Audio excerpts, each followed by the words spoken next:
Hi everyone, welcome to the November edition of the Asset Management Strategies newsletter. Hope everyone had a happy Thanksgiving. November was pretty much a flat month from the beginning to the end of the month, but there sure was plenty of drama in between. A lot of the volatility that came for the month came out of the news from Europe, and there were also some economic indicators that were reported during the month that caused some gyration as well. Let's take a look at the chart. The chart that we use is from Yahoo Finance's public website. Anybody can access this chart, and we look at the S&P 500. This is just the year-to-date chart for the S&P 500, and we'll take a look specifically at November here. The S&P 500 is the 500 largest stocks in the United States, so it's more what we call the broad market index as opposed to the Dow Jones Industrial. You'll see here that we had a large market decline just before Thanksgiving. This really wasn't so much related to the issues in Europe as it was some of the economic indicators that came out in a disappointing fashion. We had jobless claims, we had mixed durable good orders, we had moderate personal income growth, we had a downward revision of the third quarter GDP numbers. All of those contributed to the turmoil that we saw. We did have a month-end rally, mostly on rumors that the IMF was going to loan $600 billion to Italy, and the IMF has now consistently denied that that's going to happen. They seem to be focused on a lot of long-term solutions in Europe, and they really need to focus on both long-term and short-term solutions.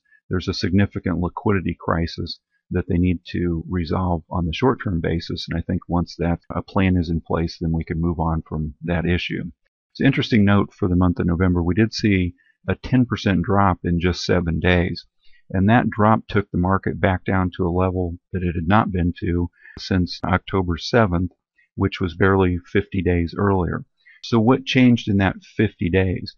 What pushed the market up 10% and then, very quickly sold that 10% right back down? A lot of that excitement I think you see in the market is because the gains in the market are short-lived, but the losses are somewhat short-lived. We've been in this range since roughly June, and I think that shows a market that's really confused. It doesn't really know whether it wants to go up. It doesn't really know whether it wants to go down. Markets left alone typically want to go up, but then you have bad news, and the bad news delivers pretty significant level of fear, and the market sells off. The individual investor is still pretty frightened, sitting on the sidelines with literally mountains of cash, record levels of cash, and that cash is earning next to nothing. Until those individuals see that it's safer to get back in the market, I think you're going to see the market dominated by institutional trading, and those trades tend to have big swings up and big swings down, and really the gains are not substantiated and they don't hold. We did see a good start to the spending season. The numbers look pretty good, and hopefully those will push the economic indicators forward.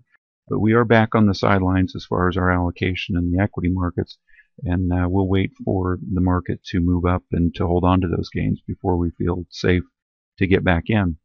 Hope everybody has a happy holidays and a happy new year. Please call us or email us with your thoughts or comments. Thanks for listening.